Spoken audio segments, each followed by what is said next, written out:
एक समय की बात है। एक गांव में सफेद साड़ी वाली चुड़ैल का आतंक था। चुड़ैल रात भर गांव में घूमती और गांव का जो भी आदमी उसे दिखाई देता उसे वो घायल कर देती। अरे कोई तो बचाओ, मर गया रे। एक रात हरिया अपने खेत से अपने घर लौट रहा था कि तभी अचानक उसके सामने चुड़ैल आ जाती है। अरे बाप रे, ये चुड़ैल कहाँ से आ गई? आज तो मैं गया काम से।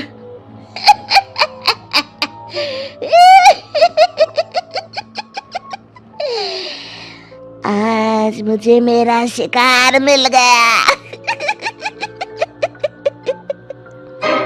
अरे चुड़ैल दीदी, मुझे छोड़ दो। जैसे ही चुड़ैल हरिया की तरफ बढ़ती है, हरिया वहां से भाग जाता है और अपने घर के दरवाजे पे पहुंचता है। अरे भगवान, जल्दी से दरवाजा खोलो, मेरे पीछे चुड़ैल पड़ी है। हरिया की पत्नी जल्दी से दरवाजा खोल देती है।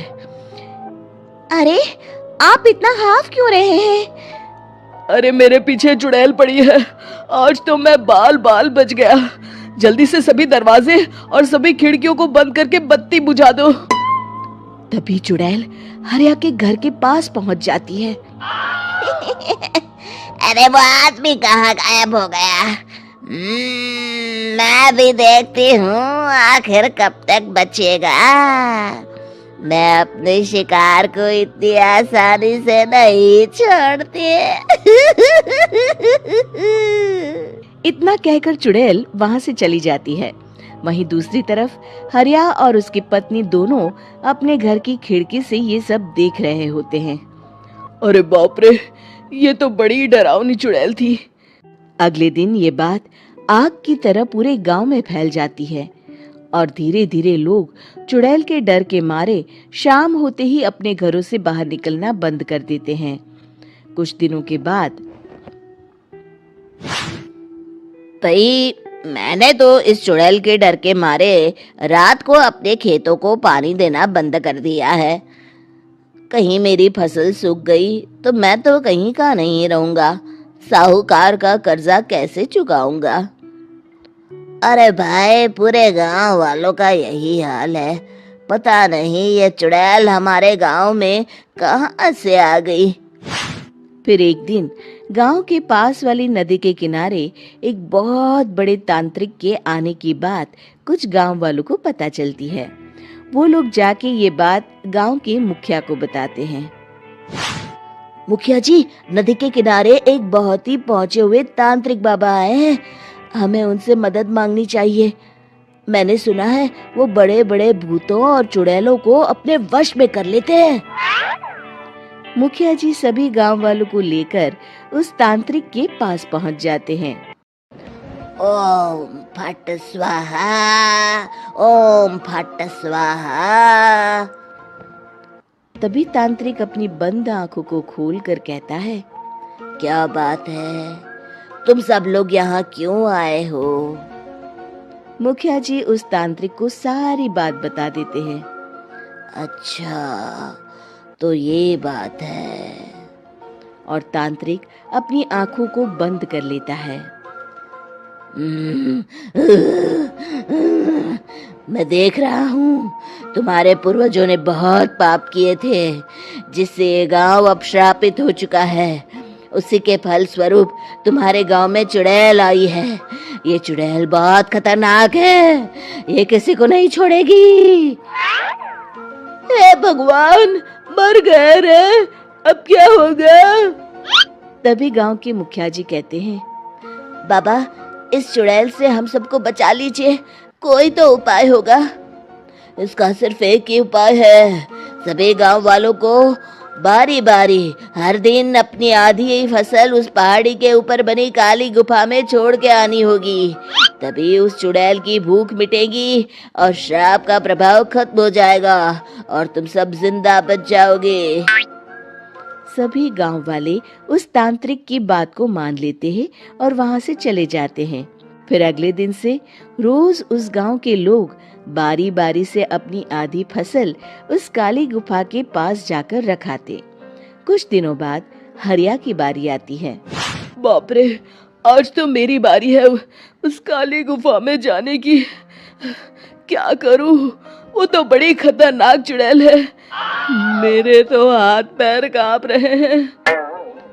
फिर हरिया डरते डरते अनाज की बोरियां अपनी बैलगाड़ी में लाद देता है। तभी हरिया की पत्नी उससे कहती है, देखो जी, संभल के जाना और किसी भी हालत में शाम होने से पहले वापस आ जाना। उस चुड़ैल का कोई भरोसा नहीं है जी। हरिया बैलगाड़ी में बैठते हुए कहता है, भगवान, मैं क्या वापस आऊंगा? लगता है अब तो मेरी खबर ही आएगी। इतना कहकर हरिया वहां से चला जाता है। रास्ते में जंगल से गुजरते हुए हरिया की बैलगाड़ी का एक चक्का बड़े गड्ढे में फंस जाता है। हे भगवान, अब ये क्या मुसीबत है? हरिया नीचे उतर के पूरी ताकत से अपनी बैलगाड़ी को गड्ढे से निकालने की कोशिश करता है। बहुत देर मेहनत करने के बाद हरिया की बैलगाड़ी उस गड्ढे से बाहर निकल जाती है। हे भगवान, अब तो शाम होने वाली है। आज तो मैं गया काम से। जैसे तैसे हरिया काली गुफा में पहुंच जाता है।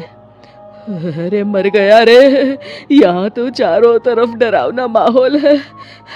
मैंने यहाँ आने में बहुत देर कर दी, कहीं चुड़ैल नाराज ना हो जाए। हरिया अनाज की बोरियां वहां रख के जैसे ही जाने लगता है, तभी उसे किसी के आने की आवाज सुनाई देती है। हरिया एक कोने में छुपकर अंदर देखने लगता है।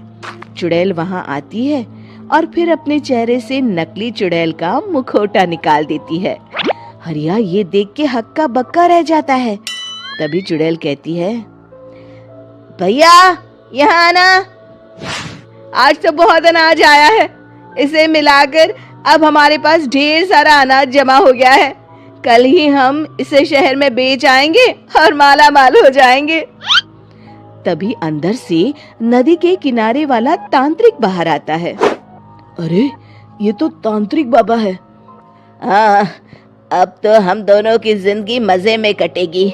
गांव वालों को बेवकूफ बनाना इतना भी मुश्किल नहीं था। लोग तो तुम्हें सच में असली चुड़ैल समझते हैं। हाँ, तुमने सही कहा। अब ये गांव वाले चुड़ैल के डर से जिंदगी भर इस काली गुफा में अनाज पहुंचाते रहेंगे। अच्छा, तो ये बात है। ये दोनों पूरे गांव वालों को बेवकूफ बना रहे हैं। अभी जाकर सबको बताता हूँ। हरिया उन दोनों की पूरी बातें सुन लेता है और जल्दी से वापस गांव में आता है। गांव वालों को पूरी बात बता देता है। इससे पहले वो दोनों हमारा अनाज लेकर शहर जाए, हमें उन दोनों को पकड़ना होगा। उधर दूसरी तरफ नकली तांत्रिक और नकली चुड़ैल बनी औरत एक बड़ी गाड़ी में सारा अनाज लाद के वहां से निकलने की तैयारी कर रहे होते हैं। जल्दी करो, इससे पहले हमें कोई देख ले। हमें यहाँ से निकलना होगा। और तभी वो दोनों देखते हैं कि सामने से सभी गांव वाले अपने अपने हाथों में मशाल लेके आ रहे हैं। दोनों बुरी तरह डर जाते हैं। रुक जाओ, तुम दोनों का भांडा फूट चुका है। अरे मर गए रे, ये गांव वाले कहाँ से आ गए? तुमने क्या सोचा इतनी आसानी से यहाँ से निकल जाओगे? ये अनाज हमने अपने खून पसीने से दिन रात खेतों में मेहनत करके उगाया है।